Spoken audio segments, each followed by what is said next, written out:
Hello. Today is Thursday, April 1st, and I am home and sitting at my dining room table and excited to talk with family, friends, people who have been following my journey the last week or so. Um, Again, the opportunity to use technology like this, I'm going to take advantage of to talk to you periodically about some of the things that I've been learning, that God continues to teach me along this journey.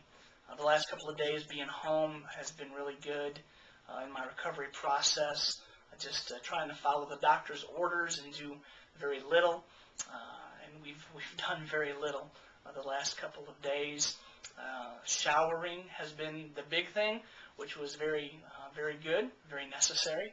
And so it felt good to get a shower yesterday for the first time in a week. And the recovery process right now, I think we're about where we should be. Still sore, still tired, but where we need to be, and I'm thankful for that. So to those who have been praying, thank you. Those who continue to pray, thank you. Those who are going to continue praying, keep it up. God has done a great work in my physical body in a very short amount of time.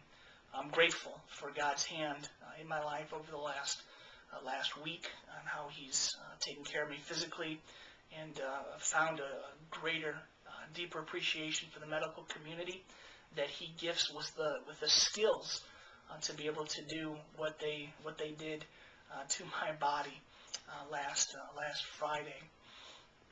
As I said, I'm gonna use some technology like this just to share thoughts about my journey periodically. I think the first thing that's on my mind today is I'm going to name names. A lot of people have said that they know why I had to have triple bypass surgery last Friday, and have offered insights, and some of the things that they've said, I just smile and I listen, and there's a reason why I had bypass surgery on Friday, and I'm gonna tell you why. But let me share a couple of reasons why I didn't have bypass surgery.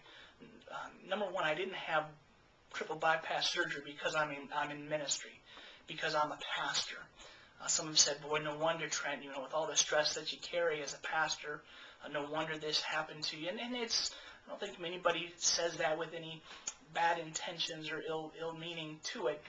But I've thought about that, and I thought, you know what, that's not it. My life as a pastor isn't any more or less stressful than a lot of other occupations and jobs in life. It's a high calling, and it's a privilege to be a pastor. But I don't want Zion, the church family that I love so much, to any way feel as though being your shepherd, being your pastor, has put so much stress on my physical body that it caused the damage to my arteries that led to triple bypass surgery. That's not the case. So ministry is not the name behind the reason for the surgery. People have taken shots, justifiably so, I guess, at my health, because it's something that over the years has not been the highest of priorities for my life. And they've said, boy, if you'd have just, ate better over the years, and if you just would have exercised more over the years, this wouldn't have happened. And I talked to the doctor about that.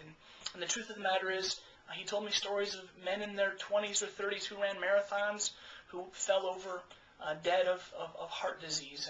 And conversely, talking about guys that he had seen who were in their 50s or 60s who had terrible lifestyles and smoked and drank and were 300 pounds plus, whose hearts were strong. And the reality is, lifestyle has a little something to do with your physical heart, but that's not necessarily why I had to have triple bypass surgery. As much as anything, it was a genetic thing, that it was just a part of my physical body that was predispositioned to coronary disease. And so, again, it's not ministry related. It's not all lifestyle related. But here's what I know. The moment that I was born, I began to die. We've been learning at our church that there is a great story that God has been telling since the beginning of time. And part of that story is the fall. That part where mankind chose to disobey God's directive, God's word, God's will, and his way. And when mankind did that, sin entered the world. And death came because of sin. So from that moment in time when Adam and Eve chose to disobey, sin, disease, death became part of the human condition. The reason why I had bypassed surgery last Friday was simply because I am human. And humans get sick. Humans die. Humans carry disease inside their bodies. And all the preventative medicine and all the preventative work that you do on the front end of that, doesn't always stop you from getting a disease. Eventually, we know we're all going to die.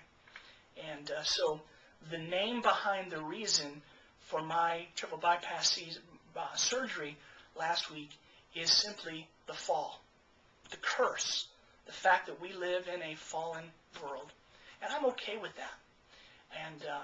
And I want to encourage everybody to understand that part of our lives, is that we live in this fallen world. It's the only way that things in life, like heart disease, make any sense. When I was diagnosed and they came in and they told me about the blockages in my arteries, the initial shock and the initial thoughts of, oh my goodness, this is happening, was overwhelming at the time. But very quickly, God brought theology, brought truth back into my life. And it's that theology that has carried me through the last week and will continue to carry me through in the coming weeks and for the rest of my life. And that theology reminded me that he is sovereign, that he is in control, that he knows best, that his hand will always guide our lives. It's his story that he's writing through us, not our own story. And so, yeah, there were moments between the diagnosis and the surgery where I say, why now? Why this? But I never said, why me? I know why me. It's again because I'm human and I'm one of his creations. I'm one of his children. And I have a deep trust in him. And I'm confident in that. I read this just recently that when you meet somebody whose faith can't be shaken, and we've all met people like that, what you need to know is that there was a time in their life that their faith was shaken. And over my life, first 39 years, yeah, we've had some bumps in the road, but never a faith-shaking moment that touched us so personally. And if this is that time in my life where I look back and go, you know what, nothing will ever shake my faith because of what happened in late March of 2010, then so be it. I'm thankful, and I'm going to be a better son of God, a better follower of Jesus, a better husband, a better daddy, and a better pastor because of it. And I truly am excited to see what's in front of us. The journey of recovery is going to be long. 6 weeks is going to feel a whole lot longer than that, I know, with my personality. But we'll get through it. And because of that, I'm not going to be shaken. And I'm just glad to be on this journey with you. I'm going to have a lot more to share, but that's enough for now. God bless you. Have a good day.